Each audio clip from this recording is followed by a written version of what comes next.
र सबैको सम्पत्ति छानबिन गरौँ। मेरो थप आग्रह छ, म लगायत हामी सबै।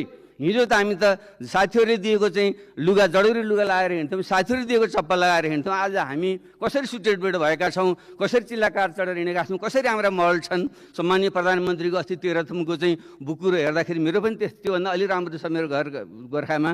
त्यस्तो बुकुरो भएका हामी प्रधानमन्त्रीहरू अहिले काठमाडौँमा महल जोड्ने हैसियतमा कसरी पुग्यौँ।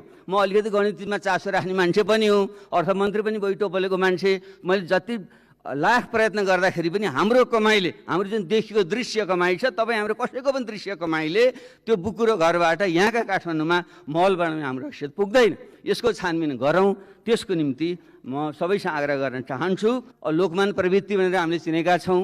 उनले सबैलाई तर्साउने गर्ने जुन काम गर्थे, मुद्दा लगाइदिएर झुकाएर आफ्नो फाइदा लिने जुन काम गर्थे, यही त्यसरी गर्न खोजिएको हो भने म सम्मानीय सभामुख मार्फत म हाम्रो सम्मानीय प्रधानमन्त्रीलाई आग्रह गर्न चाहन्छु।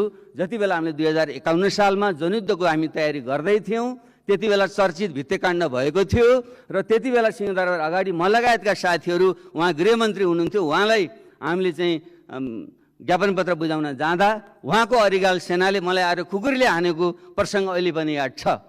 त्यसैले उहाँले लोकमानले चाहिँ तर्साएर झुकाउँछु भन्ने ठान्नु भएको भने त्यो प्रसङ्ग उहाँले सम्झँदा राम्रो होला। त्यसले कसरी जनयुद्धमा चाहिँ आगो बालेको थियो र त्यसको परिणाम के हो त्यो सम्झँदा ठिकै होला भन्ने चाहिँ मलाई चाहिँ लाग्छ। त्यसैले म अन्त्यमा आग्रह गर्न चाहन्छु, यो समय आरोप प्रत्यारोपको बेला होइन।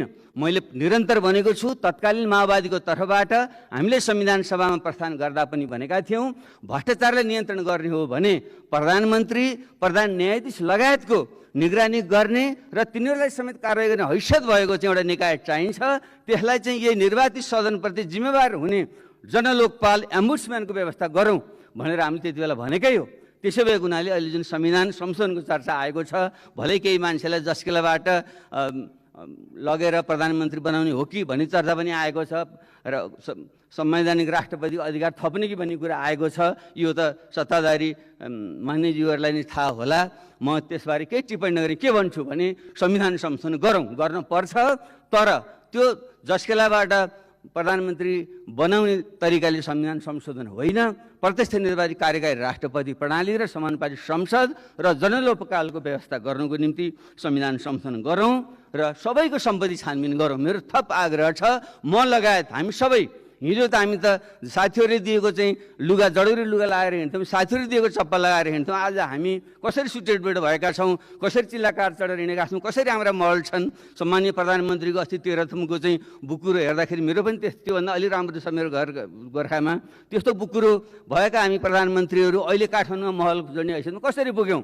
र अब अन्त्यमा सबैसँग पनि म आग्रह गर्छु, सम्मानीय सभामुख महोदय मार्फत अल्बर्ट आइन्स्टाइनको यो भनाइलाई हामी सबैले मनन गरौँ। The world is a dangerous place to live, not because of people who are evil, but because of people who do not do anything about it. उनले भनेका थिए संसार अत्यन्त खतरनाक ठाउँमा परिणत हुँदैछ, तर त्यो केही खराब मान्छे, केही दुष्ट मान्छेहरू कारणले गर्दा होइन, तर ती दुष्टहरूसँग लड्न आँट नगर्ने, त्यसका विरुद्धमा केही बोल्न आँट नगर्ने मान्छेहरूको कारणले गर्दा यो संसार सङ्कटग्रस्त छ भन्नुभएको थियो।